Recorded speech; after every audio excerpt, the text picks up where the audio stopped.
All right. G'day. Welcome back to Collectivitis, the podcast where we dissect the disease that is collectivism. My name is Pietro. This is Floyd, once again filling in for Max. How you doing, Floyd? Yeah, happy to be back. I'm feeling good, but I'm sure the viewers are unhappy that I'm here instead of Max, though.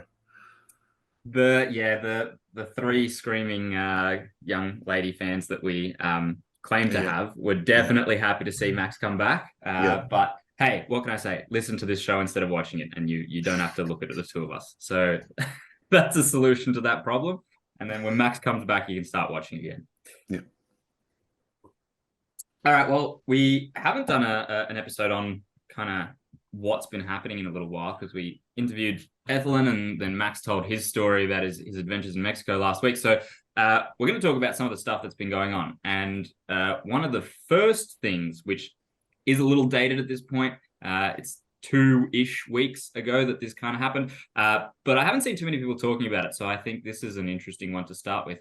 Our esteemed Prime Minister, Anthony Albanese, met with, I don't even know how to describe him. He best describes himself, Joe Biden. They met Bro with Jiden.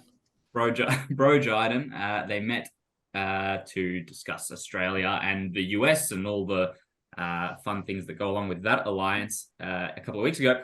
And among the usual, let's maintain military ties, and you can put some bases here, and you can shoot some missiles into space from here, and ANZ US and AUK US and all that usual boring stuff.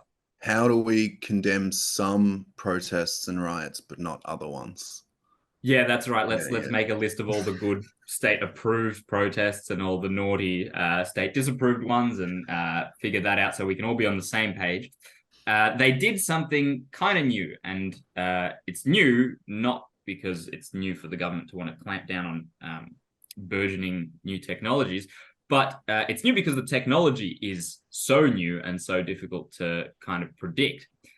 They met and they decided, as has been kind of the talk of the last few months anyway, that there need to be stricter regulations and government regulations on artificial intelligence, on the new AI technologies, and sort of they agreed to collaborate on behalf of the two countries to make sure that we can sort of delay some of the dangers and put a stop to some of the naughty things that people might be able to do with this newfound freedoms, newfound technology.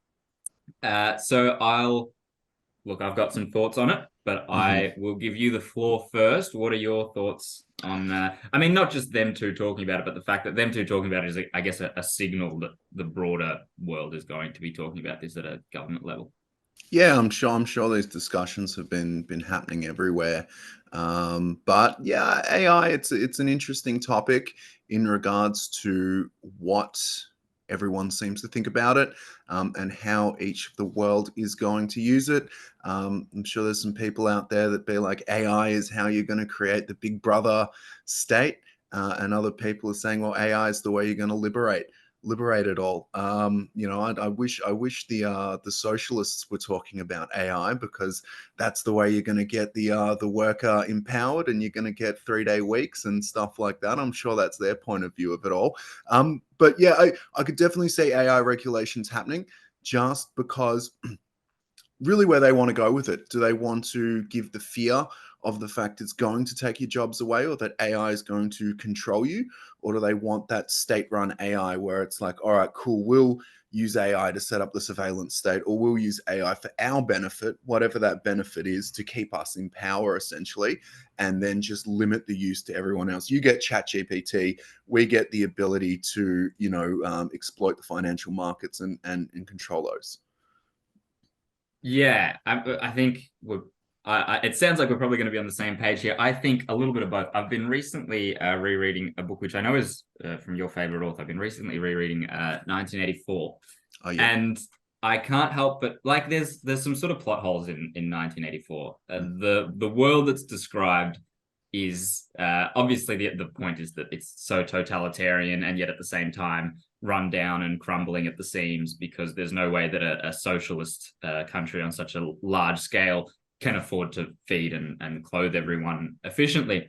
But one of the plot holes is that despite this, their surveillance state is completely all-encompassing. Like they go so far as to recognize the grain of salt that what's his name, Winston, puts on Yes. puts on his book to know whether anyone had searched through his belongings, and that doesn't seem particularly realistic of a world that's become so bloated with bureaucracy. My kind of thought, with these ideas swirling around my head, my kind of thought is that the surveillance state with artificial intelligence, neutered for the public and to its used to its full effects by the government, could achieve this kind of surveillance state.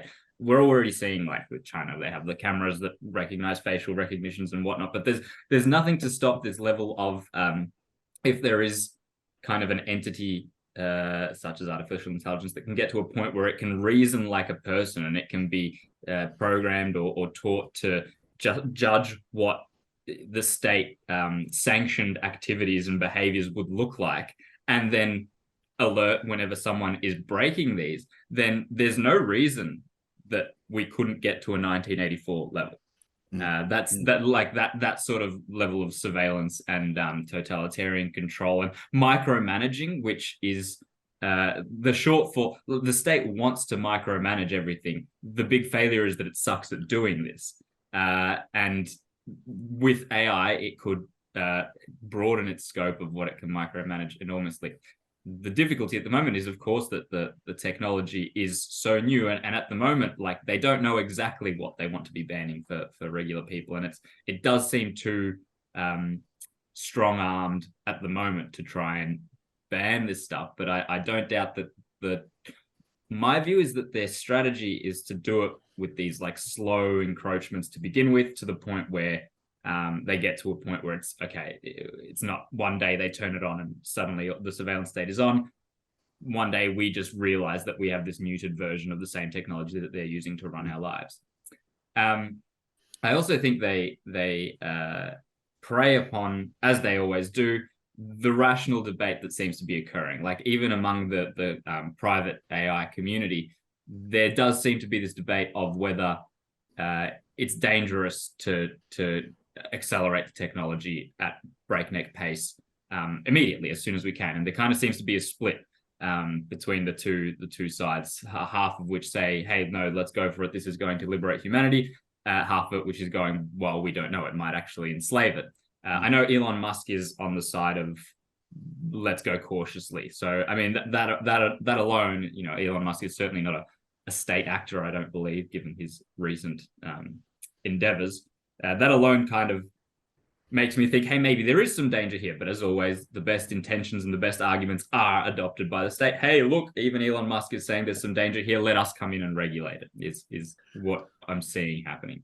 Well, I think there's two things in regards to that. It's like, one, I don't think you can necessarily teach an AI morals. I think you can teach it ethics, because moral and ethics are the same things. It's just, how is it going to, when you come to ethics, there's different ways you can process and make decisions.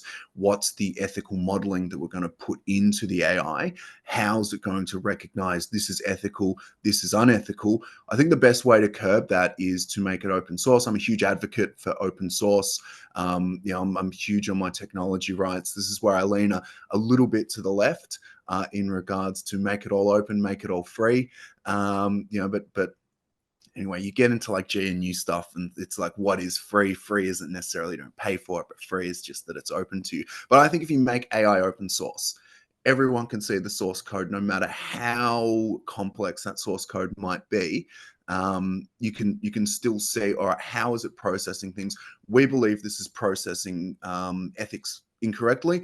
We're going to make a pushback like that, or like in the cryptocurrency world, we're going to make a fork of this AI. So you've got, I wish I could remember my ethical systems here. It's in the book out there, but it's processing its ethics this way. Let's create an AI that processes it in another model and see how it goes. So that's where the argument of, for me, is it good, is it bad, comes in. Is it going to be open source? Is it something that we're going to be able to view and able to audit?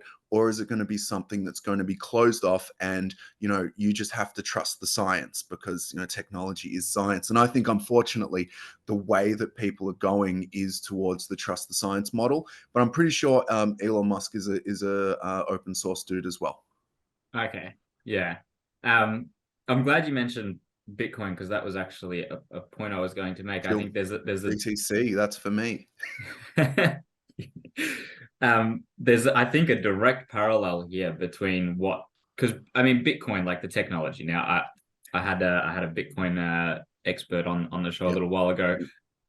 I still am not across all of how exactly it works. I know a little bit, but there's people who know a lot more. And from what I've come to understand, Bitcoin is this technology that when it was first conceived, the possibilities for those who understood it were like, wow, this is endless. We can unshackle ourselves from fiat currency. We can do all this.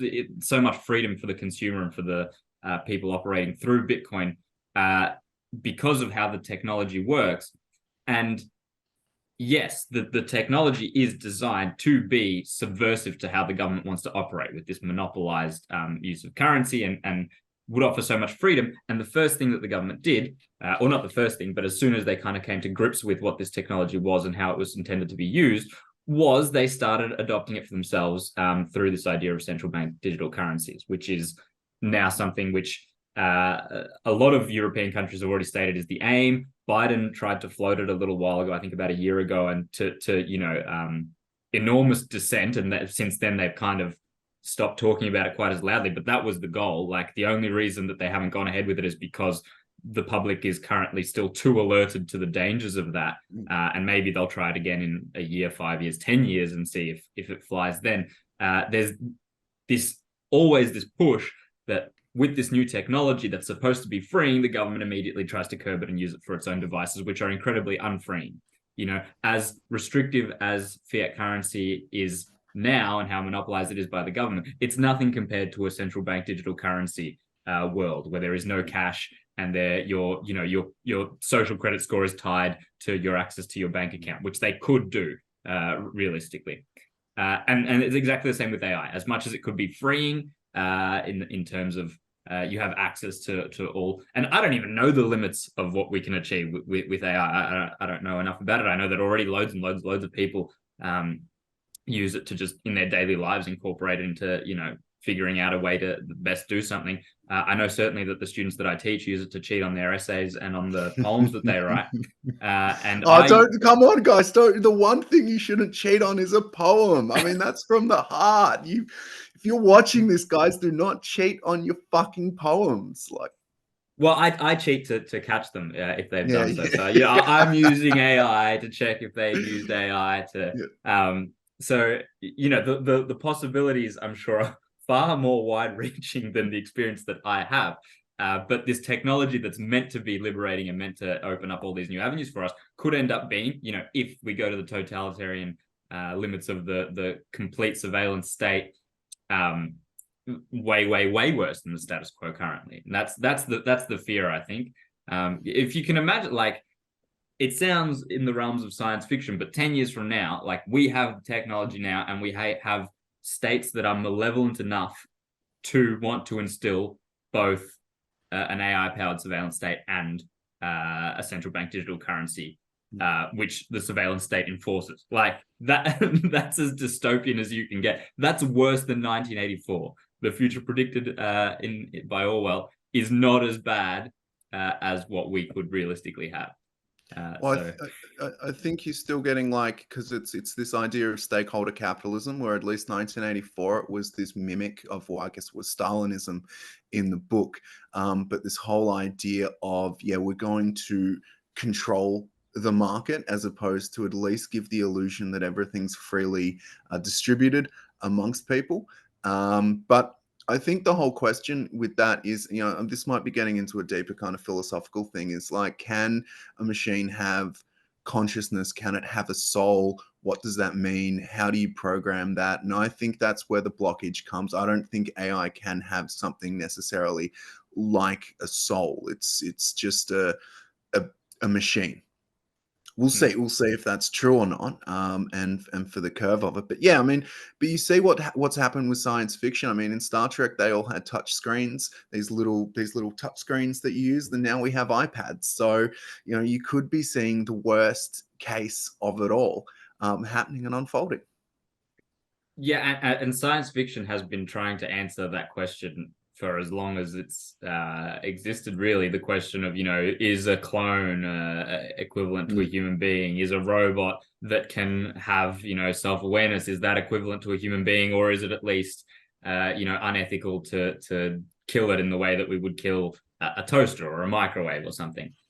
So yeah, stay tuned. But look, we may be replaced by AI in the near future, and in which case, I can only guarantee that our AI versions will be made to look much more handsome and will be much more entertaining to listen to. So Yeah.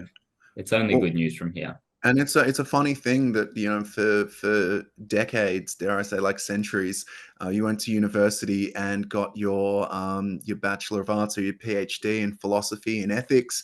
That was pretty much useless, and now it's actually coming in handy, where we need these people to kind of use these modelings and their background on what ethics is to apply that to AI. So any of Pietro's students out there that want to go to university, hey, maybe you want to study ethics, because that might get you a big consulting role.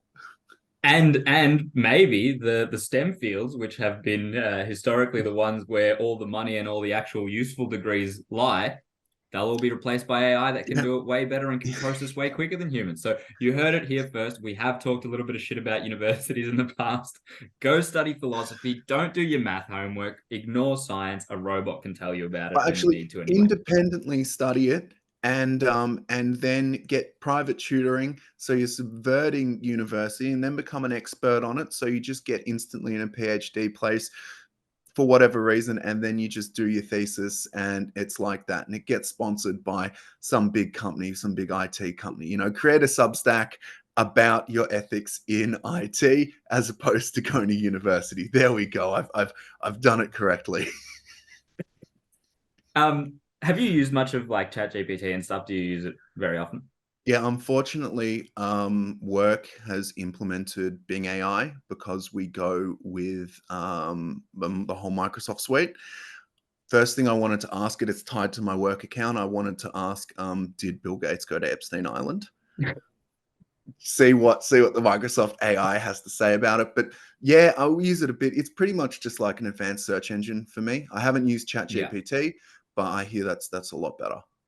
Well, and that kind of leads to the question that I want to ask you. Is it something that became apparent very quickly and with even the versions of AI that we have access to now, is that they are already limited in so many ways. Like if you ask them any of the hot button questions that we as libertarians believe to be, unequivocally true, they will give you the state-sponsored response. Like there's no way that they will ever say anything against, the consensus on vaccines or climate change or Bill Gates not going to Epstein Island or, excess mortality that exists now. Like it doesn't talk about any of that. In fact, it'll say, the politically correct answer. Mm. Mm. And there's kind of, I know there's ways to dance around like getting it to, do unsavory, things, but it does, there's no way to sort of get around those coding. So already, the versions that we have are adulterated by whatever the state sponsored message is, which is, and being, I'd imagine, given that it's Microsoft, is probably even more so than even just the basic chat GPT. Yeah, well, it doesn't, well, it's just not advanced enough. It's like using that bloody search engine again. But yeah, I haven't asked it anything serious. I would like to, just to see where it goes. Maybe I'll do that on Monday. I'll be like, Pietro says that I should do this, or recommends that I should do this, and so what's going on here? I'm just worried I'll get pulled up about it, because they surveil everything at work. I'm assuming. I don't know. I download. I look at like shopping and like what's going to be on special and stuff like that. They haven't pulled me up about that, but I wonder if they're like, Floyd, you're using AI for some weird shit. Can you just stop? Like, who is this Pietro that you're naming in your AI chats as well? Floyd, we've had a HR complaint from our AI. It wants it wants you to stop asking it whether Bill Gates went to Epstein Island. It doesn't feel safe around you anymore, Floyd. Oh God. Cool. Well, you'll get arrested at work, and it sounds like you'll throw me under the bus, and I'll get arrested at work as well by our new AI overlords. That'll be fun. At least, hopefully, we're serving together. Yeah. Yeah. Hopefully, we're in cubicles, blocks, prison cells. Up next to each other. Just not in the same one. That'll get a bit awkward. That'll get a bit weird. I think being around Pietro too much might be a bit full on. I'm sure being around me too much would be a bit full on as well. Just to my credit too. Wow, let's get Max arrested as well, and then we can. Oh yeah, that'd be great. Yeah, we can all hang out. The next thing I wanted to talk about is so big old jump from AI to something very much not AI, but that has happened in the last couple of days. Not the last couple of days. Within the last week, is there was let's start off with the Ukraine war has clearly lost popularity over the last year. Yes. Already in the US, there was a declining appetite for sending aid and money over there. Less and less Republicans, and as well as Democrats even, were advocating for it. The candidates who were most anti-war were getting a lot more of the following. Your RFKs, Donald Trump was railing against it.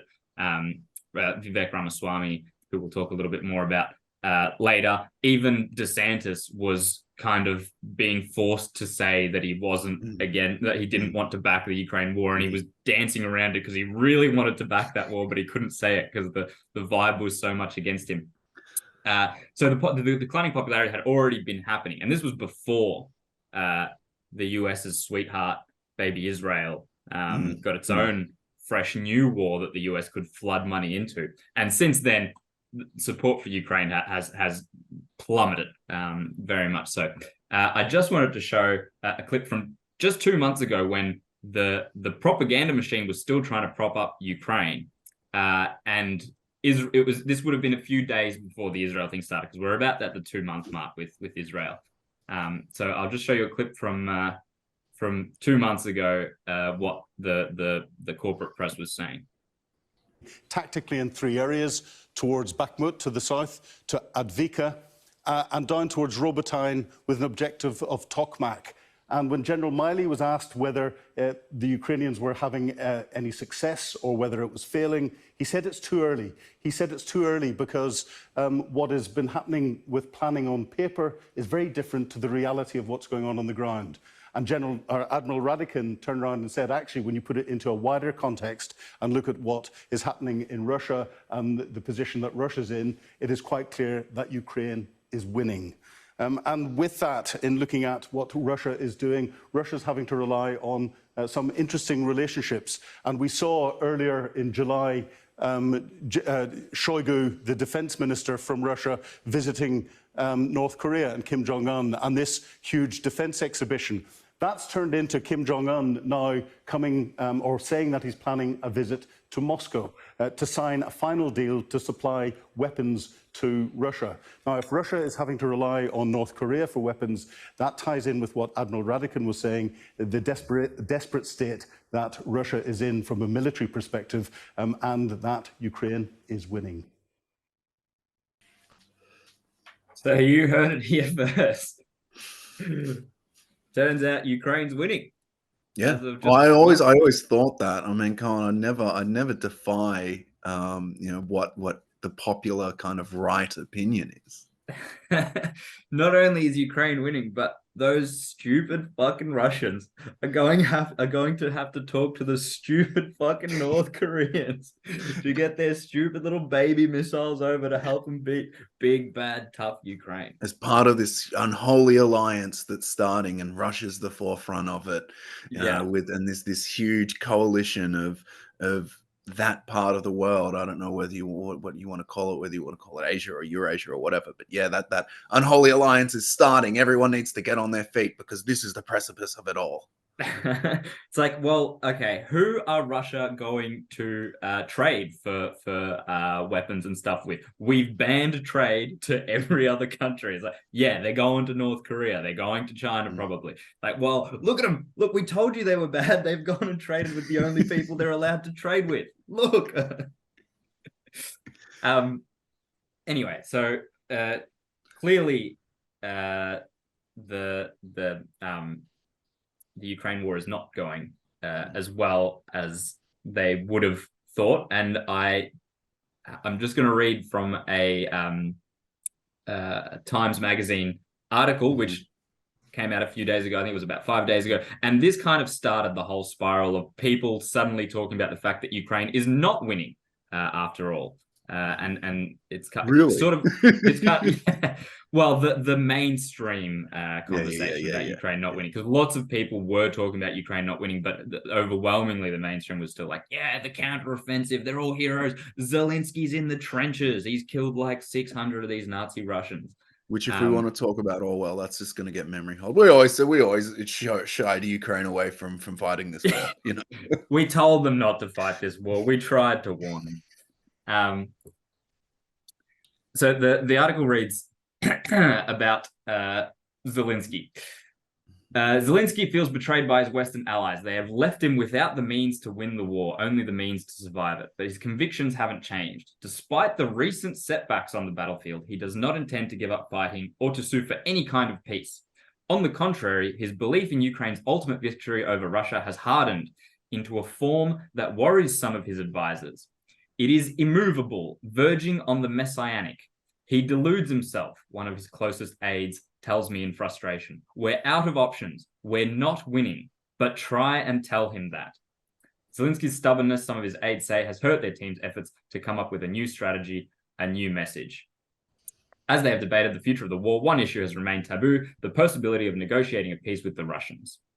So, first of all, they've and so this article actually was kind of like an op-ed on Zelensky. So it starts off like kind of giving the information because he has also been recently calling for more aid quite vocally. He's made numerous trips to the US. He was on CNBC just a few days ago. He did a 40-minute segment asking for more aerial support because that's where they're getting really destroyed by the Russians. So they have that's pretty close to throwing, as close you can come to throwing someone under the bus as you can come. He's delusional. He won't sue for peace. What are your thoughts? Well, that his advisors say as well. So it's coming from the inside. It's not us saying it. One of his closest advisors. Yeah. So it's almost like, well, let's have a coup. Let's have a sponsored coup against Zelensky now. What's next? They're going to be like, well, Zelensky, he should wear a suit and tie. Come on, like, why is he wearing these military khakis or whatever? But yeah, I think it's interesting because I didn't pay much attention to what they were saying about Zelensky as far as him as a person, but didn't Time name him like Man of the Year or something? Yeah, something like that. The fanfare around him when the war started as this, like, president on the ground in the trenches, like they have held him up to be. They're talking about him like he has a messiah complex now. He has like this messianic delusion. From the why does he have this? We're propping you up. Like he's been hauled in front of the US Congress I don't know how many times and hailed as a hero. Like the whole of the Western media circus has painted him as like, this Lord and Savior who's rescuing the good and holy Ukraine from the jaws of, the devil himself. Like, yeah, I'm sure he does have a messiah complex. I'm sure it's probably hard in his head to rationalize all of the stuff that's been said about him with now having to sue for peace because he's losing this war. That's not how the story got told in his head. Yeah. Everyone's telling me I'm the best. Why should I do that? Everyone was supporting me. It's almost like you're a teenager and you're that person who can like buy cigarettes or you can do something or you've got the pool or whatever. And then all of a sudden you move house, you don't have the pool anymore, and suddenly you have no friends. Well, and what's more is he had the pool, but it was because his best mate next door was paying for it or something. Like it wasn't even his pool. He was just the vessel. And I think the tragedy here is that I mean, the tragedy here is obviously the fact that the US and us and all the rest of the fuckheads that follow the US into all this stuff, like pushed this as this war that has to happen of the, the holy good versus evil. In the Republican debates just the other night, I forget his name, the African-American bloke, senator from somewhere, loser. He's nowhere near winning. But he like, they're not even hiding it anymore. He was saying like openly, hey, the purpose of the Ukraine-Russia war was to diminish the strength of the Russian army, was to degrade the ability of the Russian army to do this stuff. That wasn't what the war was at the beginning. The reason for the war at the beginning, for supporting Ukraine, was because if we didn't stop Russia at Ukraine, Putin was a madman who was going to take over all of Europe. No one thinks that anymore. Zelensky was saying at the beginning of all of this that if the US doesn't stop the Russians at the Ukraine border, they're going to have to send their own children to die defending NATO countries in a year's time. Like this absurd, again, consequentialist arguments that are completely unfalsifiable, because how can you prove this wrong? If you don't do this, this is going to happen. It can't be proven wrong because I'm saying that it's true. So yeah, the evil here is that the US dragged Ukraine into this war, put their little comedian puppet Zelensky fuckwit at the front, who has his own ego and messiah complex, which is clearly now even stronger than that of his closest advisor's best advice, and pushed loads and loads and loads of Ukrainians to die in order to degrade the strength of the Russian military, or to have their little proxy war to hurt Russia as far as they could see it, which is pure evil. Pure evil. They paid to send Russians to die to hurt one of their global superpower rivals. They paid to send Ukrainians to die to hurt the one of their rivals. Pure evil. And obviously they made loads of money for the military-industrial complex, as always. And now that war's unpopular and there's a sexier war with a much sexier new country with a strong, internal lobby group, then that's where all the money goes, and that's the fun and exciting war to back. Well, and I say this as a Slav, it's racist against Slavs. They've always been racist against Slavs, so I'm just gonna start the racism debate against this now. You're not anti-Semite if you're claiming racism on another area. But yes, they have gone into that lovely, more appealing war with those people that we have long-standing relationship with, as opposed to Ukraine. Because who the fuck knew Ukraine? Who the fuck could put them on a map 2 years ago? And Russia, the enemy that's been the enemy since 1945. Now we've got our friends are in trouble. Let's rush. And they've got even better pool than everyone else. And essentially what the US has done is paid for the little Ukrainian kid to go and pee in the Russian pool and get absolutely bashed by the big Russian dude's dad. What are you doing in my pool? Fucking belting him. Why'd you pee in here? And the US was like, man, I never told you to stop peeing in that pool. I need to sue for peace now. And now a lot of the talk is that, there needs to be suing for peace.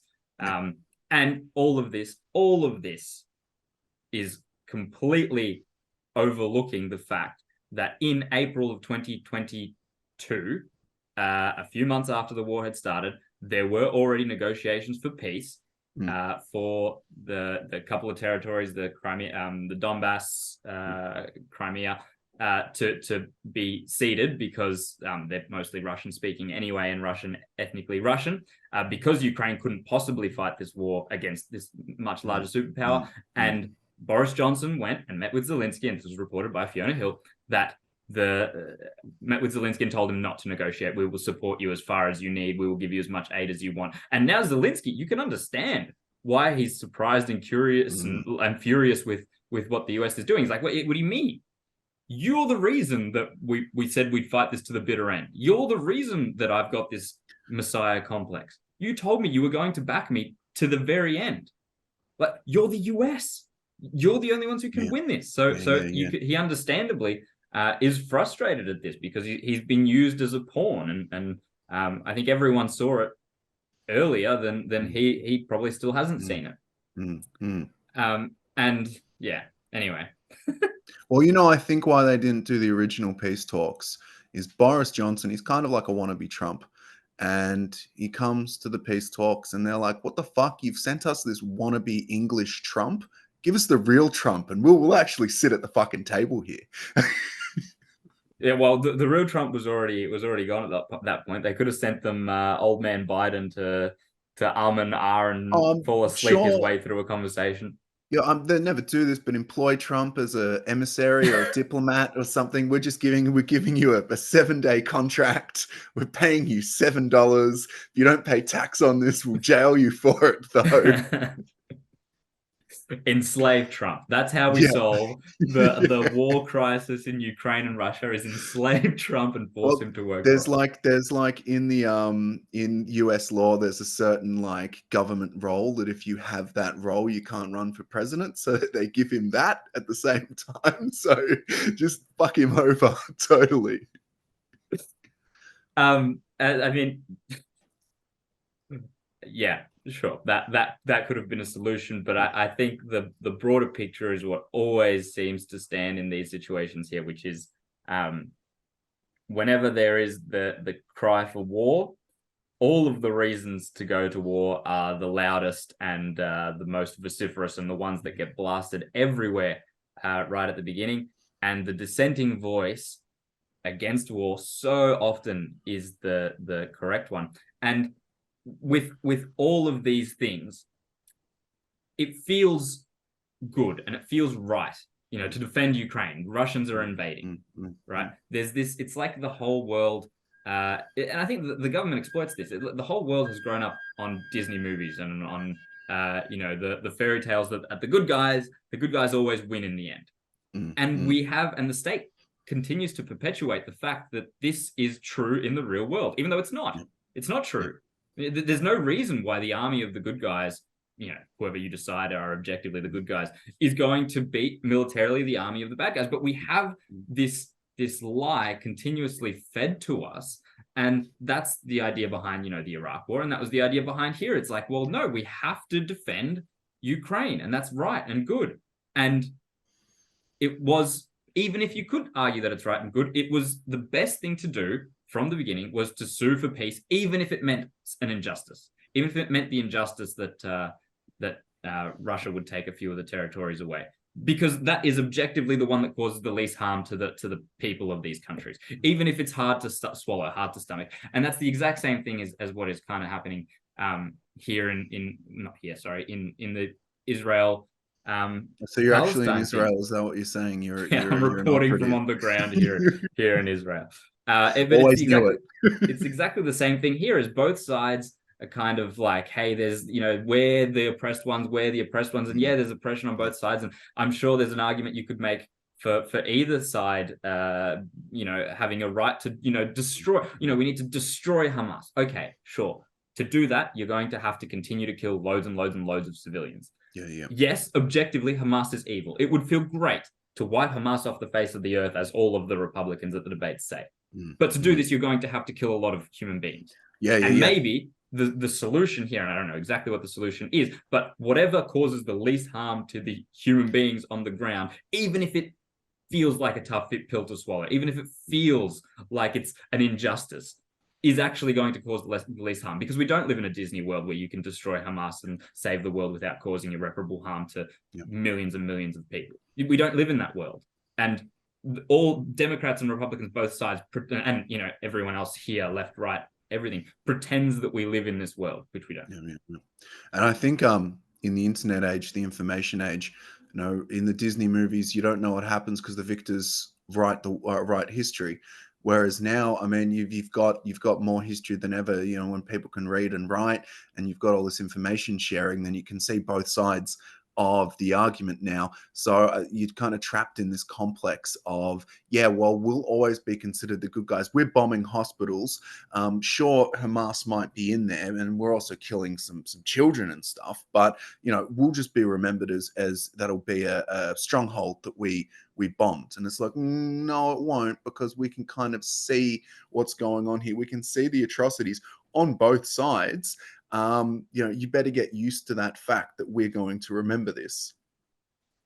Yeah, I mean, the great advantage of like the information age is that, yeah, we have all of this history that all of us can look to now, but it's kind of what's replaced like the state sanctioned history of the good guys always win the wars has been replaced with, all of this this like gray area where now, anyone can justify any side of any argument by looking at sources that support them.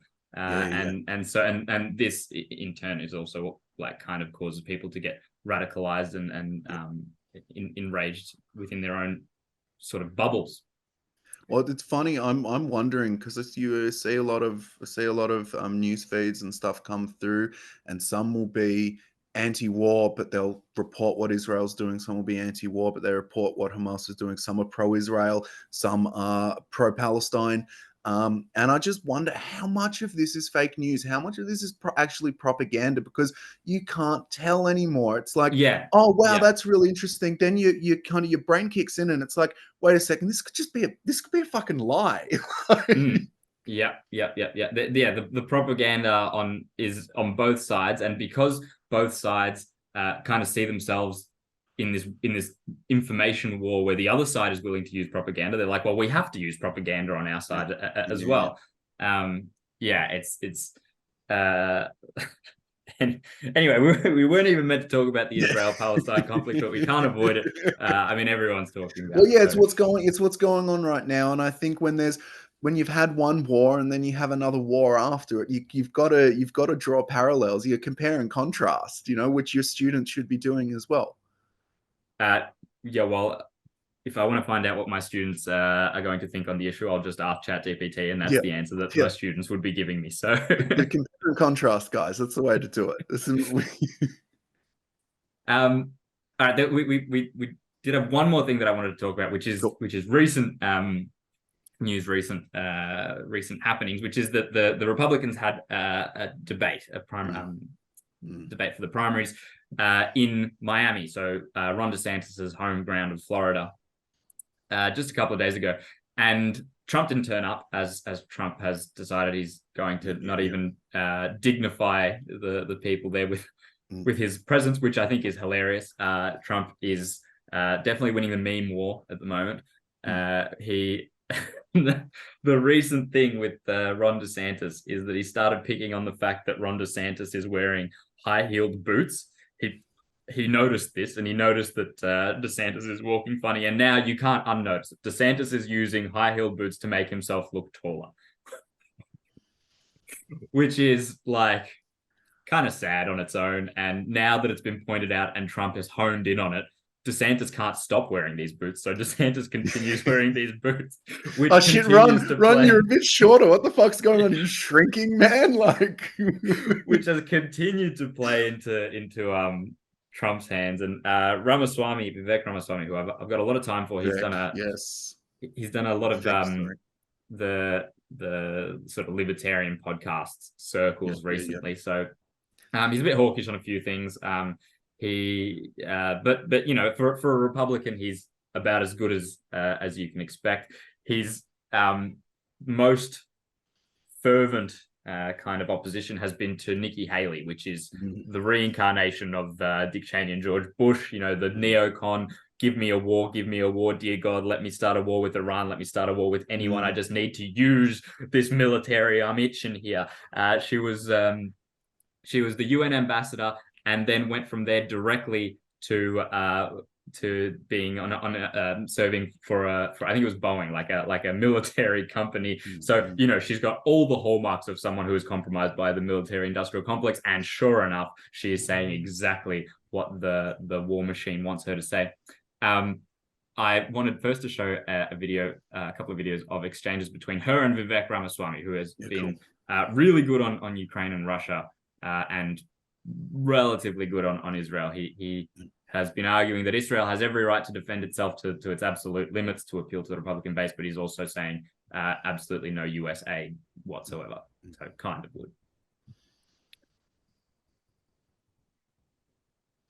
Corrupt politicians in both parties spent trillions, killed millions, made billions for themselves in places like Iraq and Afghanistan, fighting wars that sent thousands of our sons and daughters, people my age, to die in wars that did not advance anyone's interests.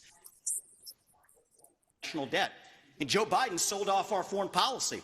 Joe Biden's son, Hunter Biden, got a $5 million bribe from Ukraine. That's why we're sending $200 billion back to that same country.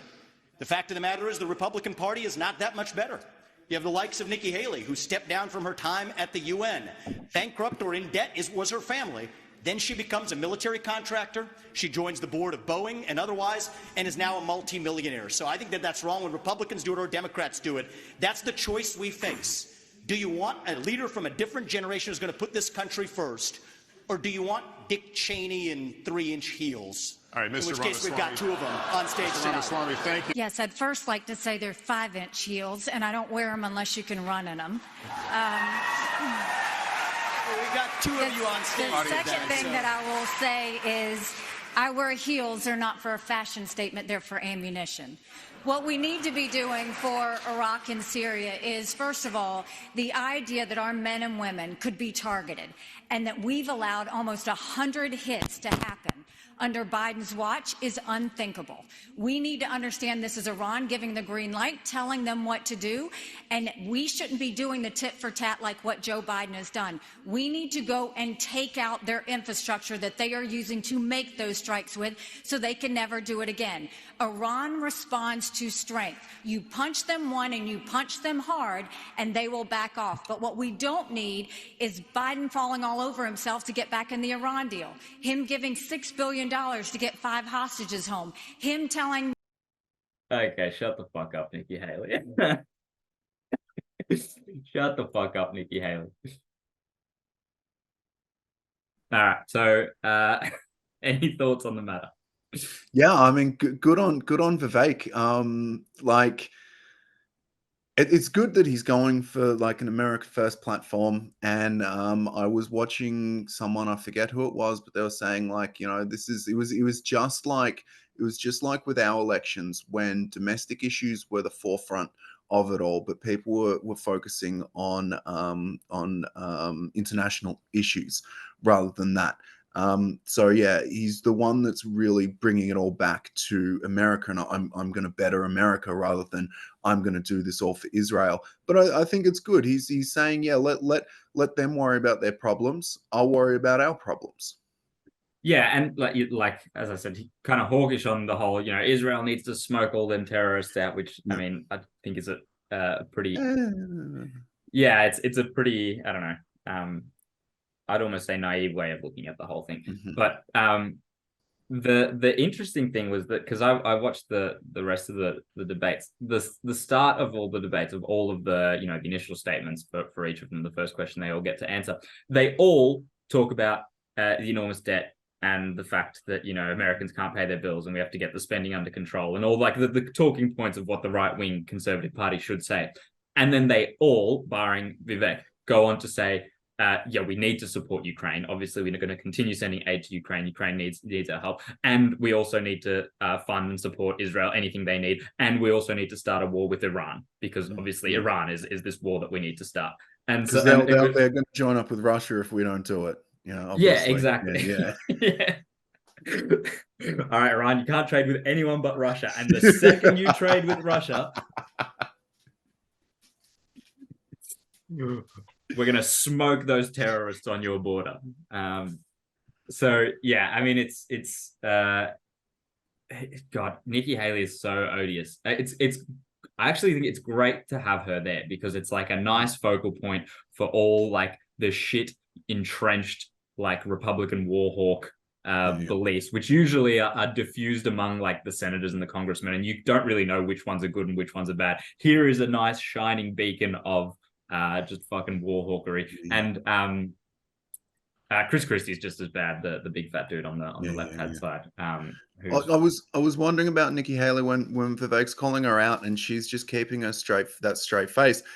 Is she getting coaching on how to do that? Because I mean, they've gone at it before. I'm looking at that. I'm like, fuck, you can keep a straight face. Like, good on you. Like, respect for that. Not necessarily respect for your opinions, but she's just standing there, just like taking it all. And it's like, how do you do that? How do you do that? Like, well, something that I think is, because I remember the last election, maybe it was 26, I can't remember. One of the, I followed like the debates really closely. And I remember first watching them and thinking, oh my God, like this is really entertaining. Like this is really exciting to watch because they just throw barbs at each other and like they're all really well coached, good speakers. And I think like that's kind of, you would expect, okay, you're going for this role, which is essentially like the best at talking a good game should rise to the top, right? It's not the best ideas that rise to the top. Ron Paul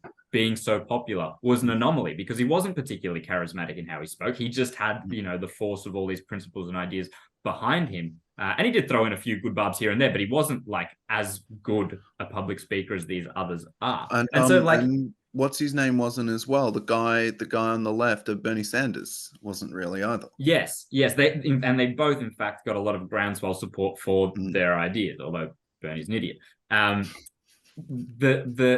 It's incredible the difference of looking at any of these five, even the worst among them, which I think are probably DeSantis and the guy on the right, which I can't remember his name, at speaking. Like the difference still between all of them and Biden is unbelievable. Like it's whoever is the nominee with Biden at this point is going to be, it's a farce. Like they can't have the debates and pretend that this thing is anywhere near close. One of them can't talk.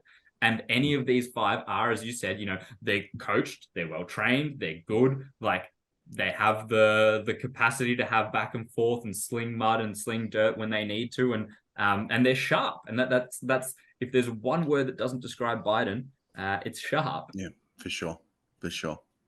One other clip I wanted to show of Haley. Nikki Haley does lose her cool a little bit later. So this is another little exchange between her and Vivek. About this, you campaign on TikTok. How do you get TikTok banned if you use it? Well, I want to laugh at why Nikki Haley didn't answer your question, which was about looking at families in the eye. In the last debate, she made fun of me for actually joining TikTok while her own daughter was actually using the app for a long time. So you might want to take care of your family first. Leave my daughter out of your voice. Your adult daughter. The next generation of Americans are using it. And that's actually the point. You have her supporters propping her up. That's fine. Here's the truth. The easy answer is actually to say that we're just going to ban one app. We got to go further. Did you catch? Yeah, nice. But she should have said, "Leave my daughter out of your mouth." Yeah, I found that weird. She lost voice. her cool there. Like, she well, I mean, lost the cool. Granted, I don't think she was expecting that. That was a real curveball, right there. I actually don't think it was that good a call. Like he said, your daughter uses TikTok. Yeah, no fucking shit. Like who cares? And she got really riled up by that. Keep my daughter's name out of your mouth, out of your voice. Like to the point where she miscued the like she was on the precipice of saying some sort of racist comment towards Vivek. Like if it was her just normally, I'm sure she would have just slung some sort of just racist word towards him. Like, yeah, her instincts almost kicked in. Yeah. But no, she like that wasn't that bad. And then like because she goes, "You are scum. You are just scum." Yeah. She says it. Yeah, like that is a loss of control. Like that is I mean, keep my daughter's name out of your mouth or out of your voice or whatever can be seen as, you know, this fiery, protective mother. And like, I am fighting this dignified battle of words and you are picking on, you know, family members, which is not fair and blah, blah, blah, blah, blah. But then you are just scum. Like that is, I don't think anyone's going to look at that positively. I think over the course of the whole thing, now, obviously I'm biased because I prefer Vivek for his ideas, but I think purely on the theatrics of it all, Vivek grand, you know, slam dunk. To call it a grand slam dunk. A Grand grand slam dunk yeah. win here. Well, Grand Slam Dunk's the next generation of slam dunks. You don't know it yet, but Pietro's called it now. Yeah, the grand slam dunk. Vivek grand slam dunks Nikki Haley. So yeah, that was kind of the two things I wanted to show, just because I mean it's entertaining. It's entertaining to see the Republican and the Republican primaries and how they're going. And Vivek, I think, is a good soldier. I think Vivek is has got. I mean, you hear it even at the beginning there, like he talks about like the banning TikTok, but he lives inside the world of, you know, the legitimacy of the American empire, and you know, if there is to be a state, then it should not be used to. I think his argument is that the TikTok sells private data to the Chinese, which, I mean, to make the libertarian argument on that, you have to, you know, kind of break down a few layers of government, which he obviously believes in the US dream and the national identity to a certain extent. But beyond that, he's good. After watching the debates, something occurred to me about Vivek, kind of like an analogy I drew to him, because afterwards he went on all these podcasts. Like he just does the tour on podcasts. None of these other people do it. They're all relying on Fox News. They're all relying on mainstream media. I'm sure they'd be a bit more popular if they got on the ground level and started talking this, where actual people are watching. You know, not a lot of people are watching. Well, people are watching Fox News, but I'm sure not a lot of like the Trump demographic would be doing that. And what I thought about Vivek is, you know, like at music festivals, you've got the people who they rock up for their gig. They do their gig and then they leave. And then you've got the people who come to the festival, they set up a tent and they're there for the entire duration of it. You see them in the crowd and you're like, oh my God, that's that person. They've actually come to party. Vivek's that guy. And, you know, when you see that person in a music festival, you say, I'm gonna go watch their set. I'm gonna watch their gig. And that's what he's like to me. I think it's because there's this level of almost like relatability to him, because I get to see him on the ground level. I get to see him talk for 2 hours. He's not just looking at news clips. He's the only candidate that I really see on anything. I don't see DeSantis. I don't see Nikki Haley. I don't even see Trump anywhere. But you know, where are these people? Who are these people? I don't know. Whereas Vivek, you actually get to know him and see that he's a person and flesh out an issue for 2 hours, and you stand by it, and you're the same on every podcast. Your ideas don't falter. It's like, all right, you know, he's legitimate. I like a lot of what he says, and I'm going to stand by him. Go Vivek 2024. Apart from, and you might disagree with this, apart from Rechtenwald. No, I like Rechtenwald as well. All right, cool. Vivek's much more likely to do something. Unfortunately, the Libertarian Party's still small, but he does talk about this a little bit in actually some of those podcasts. He talks about the fact that obviously in a podcast you have the chance to flesh out a topic and talk about your ideas with nuance and context, and these debates are actually not set up for that at all intentionally. Like the only thing that they're trying to get from these debates is these quips, like these little clips of a good comeback or a sharp moment, because so many people vote on that. And in fact, most of these other people don't want to go into long 2-hour conversations about their ideas, because their ideas are shit. Because if you are face to face with someone who might even give you some pushback, after a while, you are advocating for murder for money, essentially. So it's a lot easier for him to do that. And it's also RFK has done all the podcast runs. It's a little bit by necessity, because both of them are less likely to get a lot of sort of front and center media attention, although Vivek's doing quite well at this point.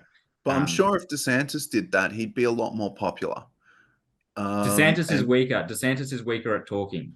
He's much better on those scripted moments. I think he would be exposed by a somewhat critical podcaster in long form. But that's just a gut feeling. Well, it's more than a gut feeling. He wears 3-inch heels just to make himself look taller. I think it's all a bit of a facade with DeSantis. Well, I've wondered about DeSantis. Like, he came off so strong during COVID as the Florida governor, and then he's flipped his tune for the Republican nominee. I'm just wondering, because he seems to be like the neocon choice, or he seems to be like the swamp's choice, if we want to put it in Trump terms. Did they just say, well, you kind of like the gun to his head and say, well, do you want a chance to be nominee? Then you've got to follow these terms. And he's just like, yeah, I'll do it. Or was this really his opinion and where he was at all the time? And he was really great when it came to governing Florida and COVID. But yeah, I mean, Paul DeSantis, I think his political career has just been shat on. Yeah, something I find really, really odd and strange about DeSantis is that he, even at the start of this, why should you be the president and not Trump? That was the first question, which they all kind of give their little intro in. DeSantis doesn't bring up the fact that Trump enacted lockdowns, vaccine mandates, and Operation Warp Speed. Which is DeSantis's rejection of that is the only reason that DeSantis exploded in popularity. And the only reason that anyone was like, yeah, DeSantis is my guy. We were praising DeSantis's name when Florida was free and the rest of the world was in shackles. And he doesn't talk about it. And I don't know if that's advice that he's gotten. I don't know if it's part of being the swamp's candidate or but it's bizarre because he has this Trump card on Trump. He's the only one who has a Trump card on Trump, and he's not using it. We're having this debate in Florida, which is where I govern, which is where we did all this kind of great stuff. I mean, I'm going to expand what I did in Florida to the US. Yeah. Yeah. No, and he doesn't mention it. Anyway, that's the Republican debates. I'm sure we will be paying more attention to some of their future ones as well, and potentially some Democrat ones if we can stomach it. And if I think they're just going Biden. They're just going straight Biden. Well, we'll see, won't we? Unless he drops out. Unless he drops out and says I'm not running. That's right. Yeah, and I mean they might have. I know that Newsom and DeSantis are having a debate. Not a presidential debate or anything. It's just kind of like, and I think it's a case of Ron DeSantis is doing it so that he gets to show that he's kind of like the presumptive Republican nominee, and Newsom is doing it to kind of show, hey, if Biden can't make it, I'm the presumptive Democrat. So it's a non-binding, unofficial debate, but they kind of both sort of muscling their way into, hey, this is the real presidential debate. So we might see some of that stuff, and we might see that sort of thing on the Democrat side. And I think I think a big question is going to be, does 2 + 2 = 4 or 5? Well, I just know that at the end of it all, I'll come to the overwhelming realization that I do love Big Brother. I love Big Brother. All right, we'll leave it there for today. Thanks for watching. Subscribe to all the things if you don't already. We will catch you next time. Take it easy.